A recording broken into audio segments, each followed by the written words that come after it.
God, may the words in my mouth, the meditations of all our hearts be pleasing in your sight. You are our rock and our Redeemer. Amen. As another Thanksgiving rolls around, I'm more than ever conscious of the fact that, as one New York Times article proclaimed a couple of years ago, everything you learned about Thanksgiving is wrong.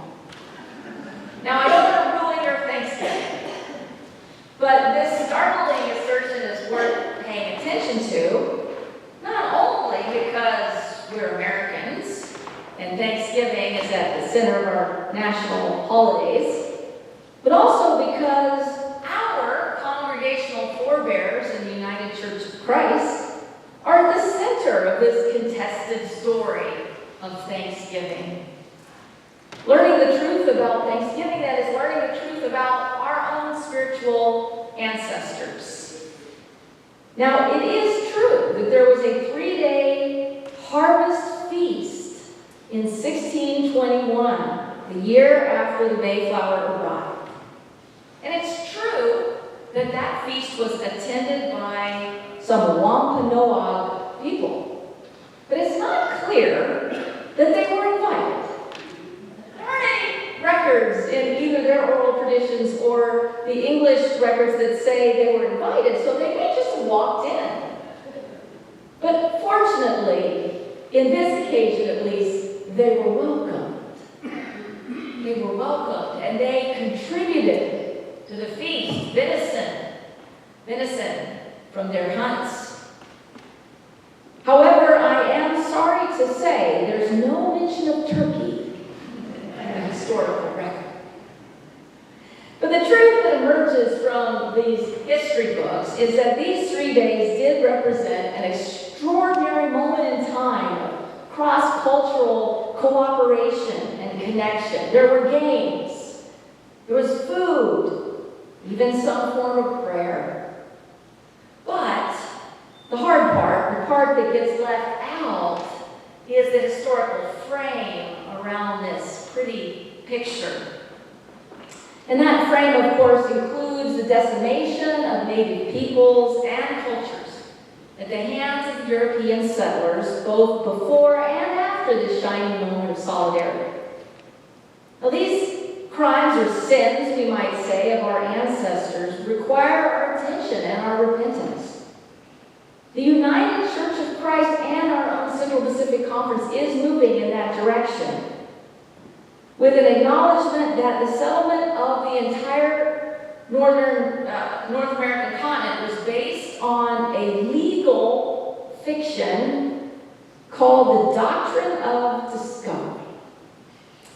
The Doctrine of Discovery proclaimed with papal sanction at one point that this was an empty continent given by God to white Christians who were divinely ordained to occupy and civilize. Well, we know that that lie led to the near destruction of the original population of the entire continent. But as we approach Thanksgiving, all is not lost.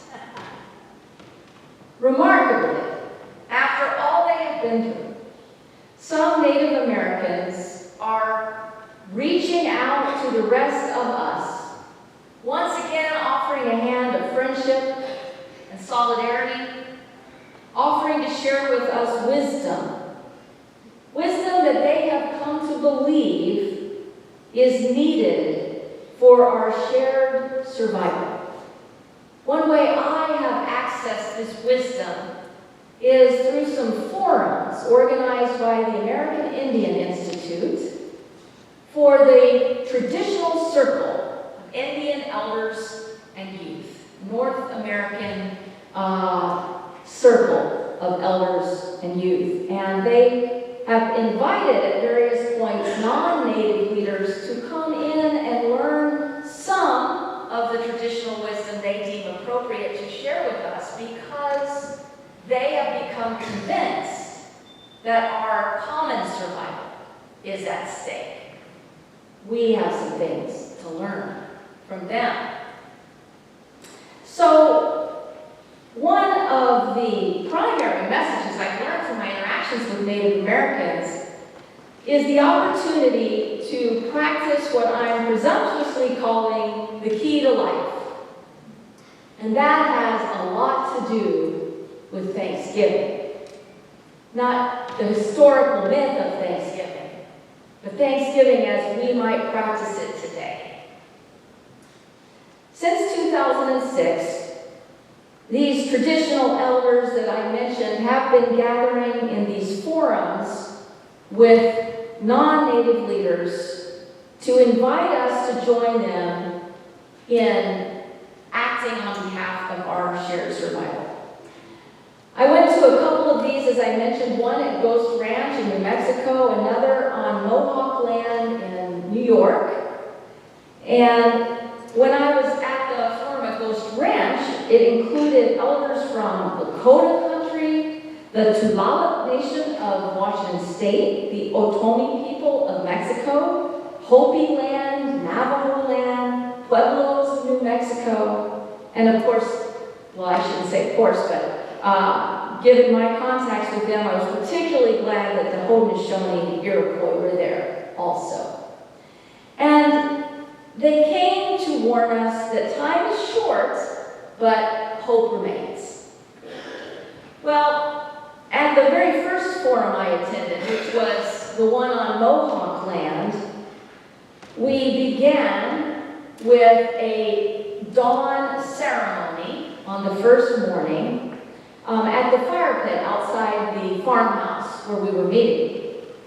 And because we were there on Mohawk land, we were going to have an opportunity to experience the full Haudenosaunee Thanksgiving address, which I shared with you in the children's story earlier.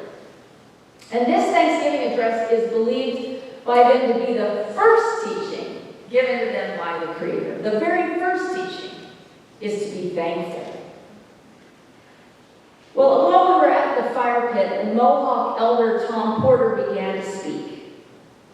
And as the kids, or as all of you heard this earlier, the Thanksgiving address honors Mother Earth, all the elements of creation, and the Creator.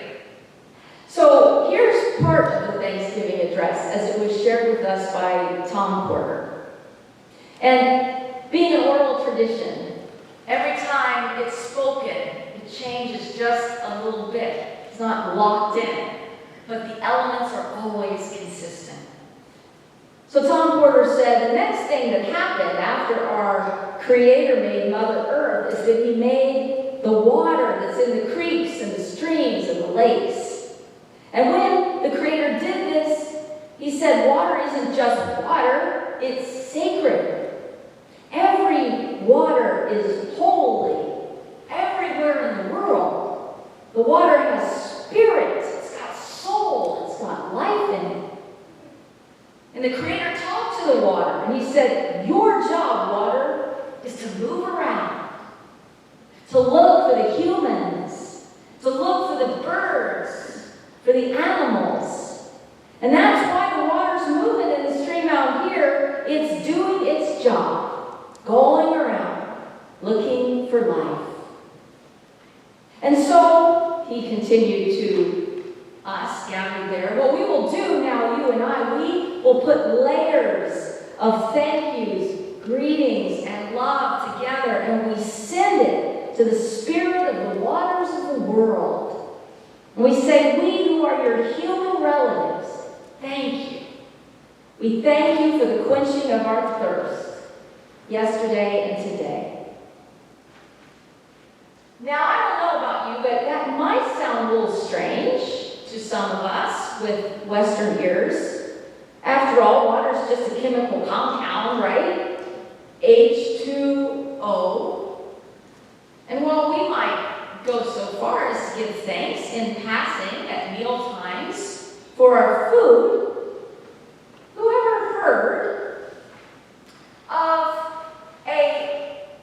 giving thanks to water itself, or or to the turkey on the table. Maybe we do, actually. In my family, sometimes we eat salmon a lot, and we give thanks for the life of the salmon. I wonder how it would change Thanksgiving dinner if, instead of just giving thanks for the food, we stopped to thank the potato plants, the corn stalks, the pumpkins, and even the turkey who gave its life for our sustenance. Now, some people not here, but in some churches, people would say, that's pagan. After all, it says in Scripture, worship the Lord your God and serve only Him. So what's going on here, really? Are the Haudenosaunee people worshiping the corn? Or is something else at work? A Hopi man named Victor shared with us at the Ghost Ranch Forum, we are corn. We respond to light, to affection, to love, to rain. This is how we are tied to the universe. What Victor was getting at relates to a famous prayer you may have heard that's taught by the Lakota. It's a very simple two-word prayer in Lakota. Mitakuye Oyasing. It means, for all my relations. A prayer for all my relations. Lakota, as well as the Haudenosaunee and other Native peoples, understand that our relatives are not just our extended family, those we might be seeing over the holidays, and not even just the extended human family, although we're doing pretty good if we can even go back that way. But our relatives in the indigenous worldview are all living beings, sometimes called the other peoples or the other nations of creation. And so, because they understand that we are all connected, that we all come from the same Creator, they see us all as fundamentally related, and therefore we owe some respect, some thanks to one another. The Lakota call the Creator Wakan Tonka. Does anybody know what Wakan Tonka means? One translation is the sacred enormity. I love that. The sacred enormity. What an amazing name for God.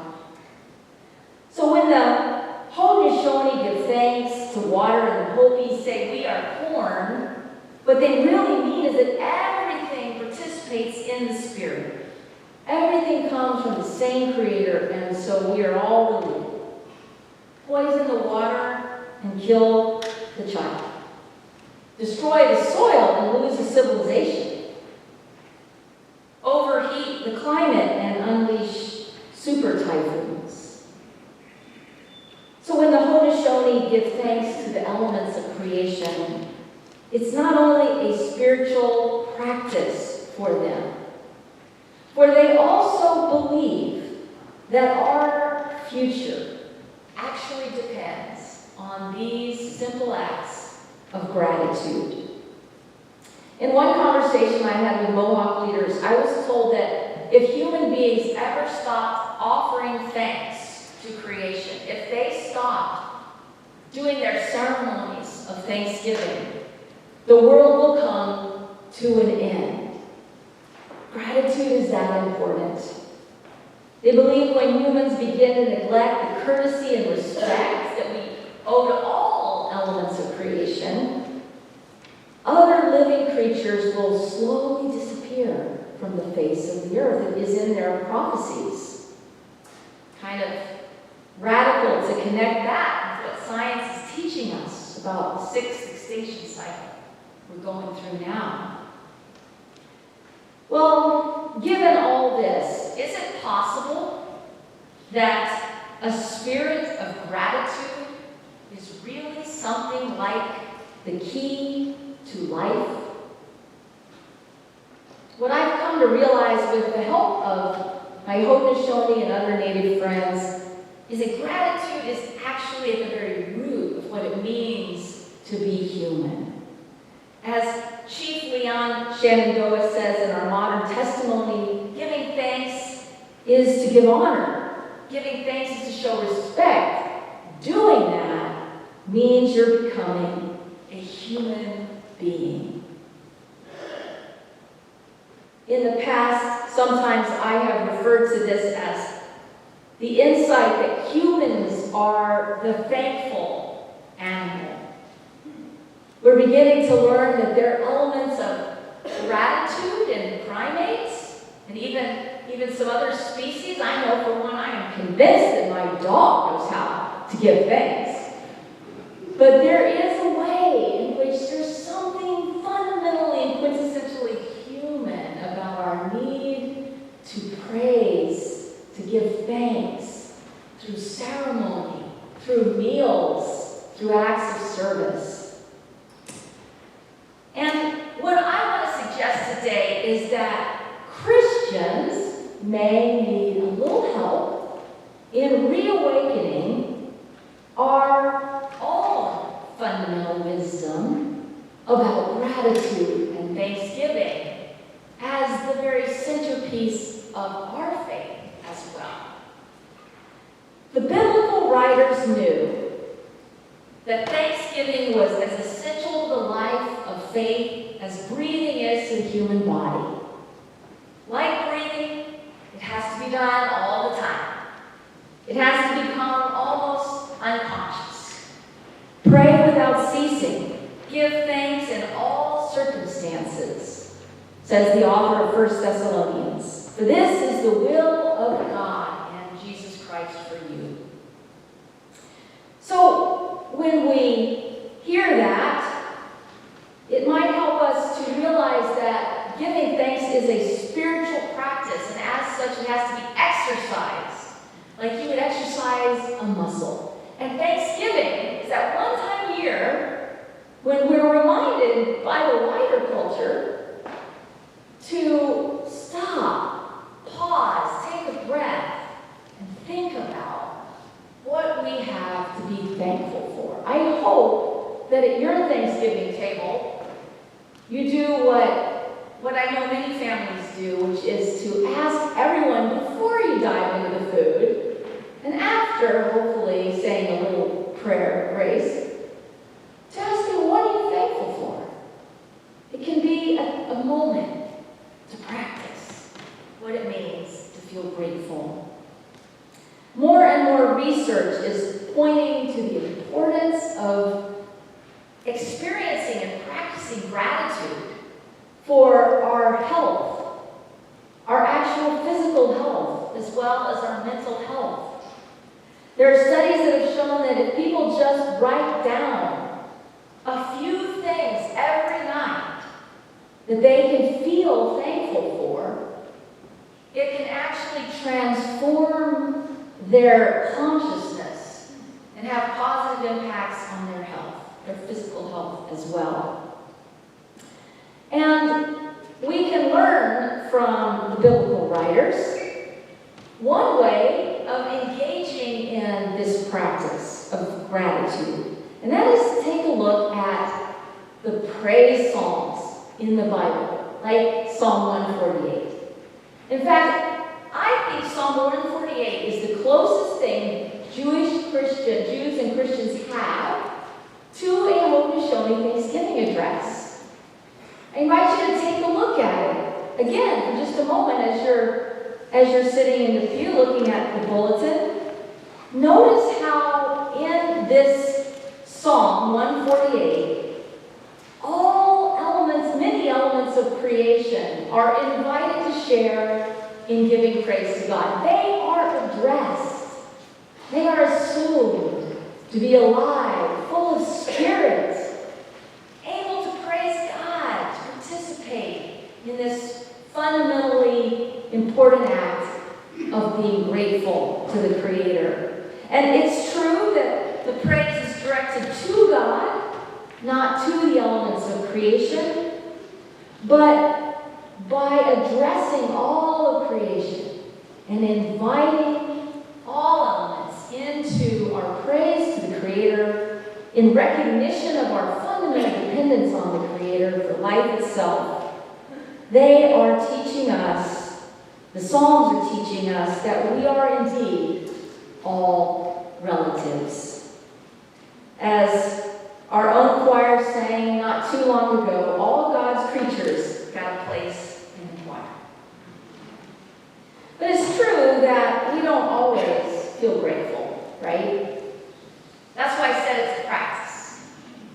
And it comes more naturally to some of us than others. But we can all do it. And there are times, I know, in our lives when we can be more preoccupied with grief than with gratitude.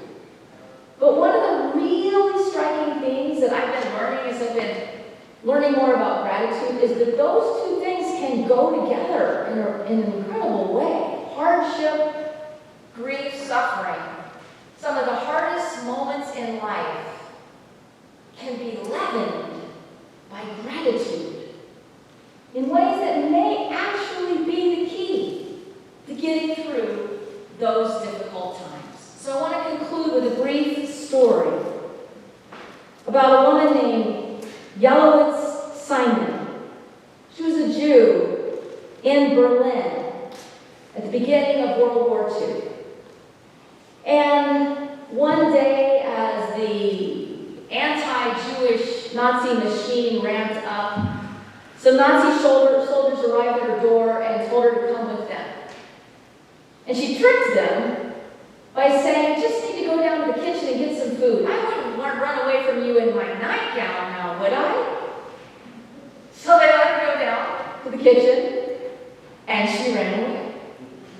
And she ran out into the street, and she darted into a corner alley and found a common laborer there. I don't even know if she knew if he was Jewish or not, but she said, the Nazi police, they've come for me. Can you help me? This man took off his raincoat, and he said, of course, and he put it on her, and he led her to safety. This woman managed to live underground in Berlin through the entire war and survived.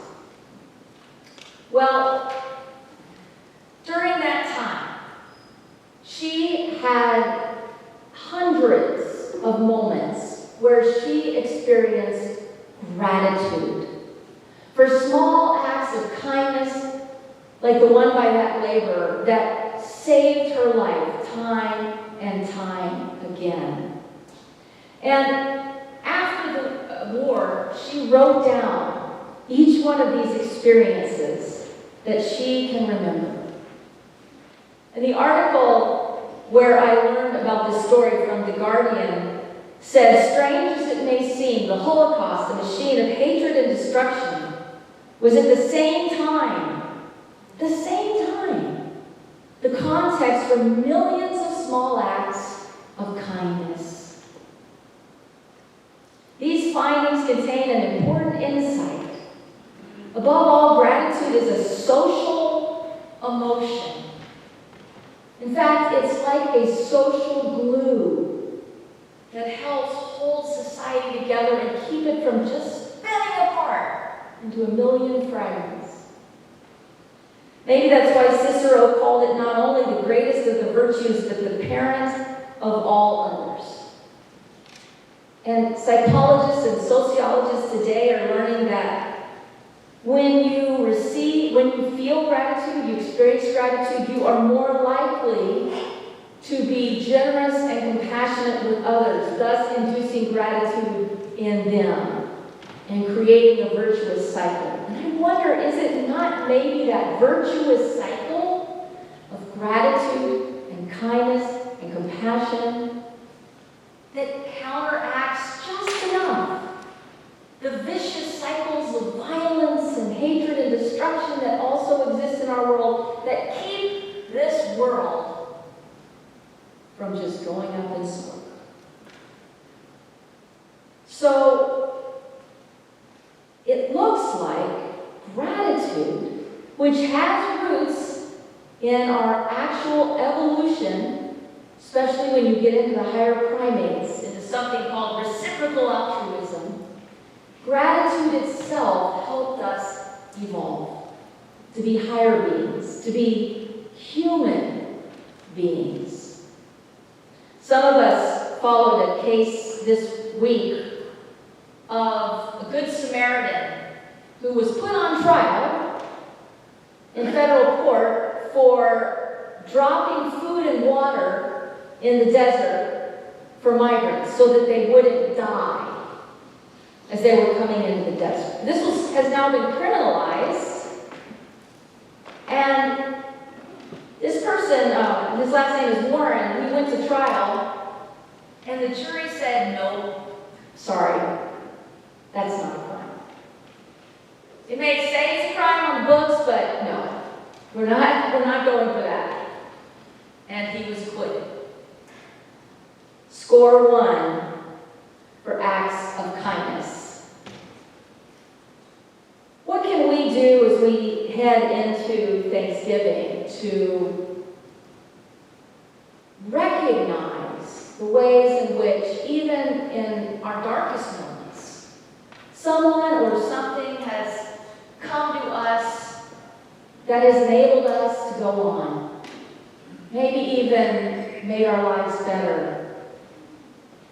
Can we bring that to mind and experience the gratitude that comes from receiving that gift? And can we pay it forward? Can we pass it on? Can we share that with others to be that social glue that this world needs?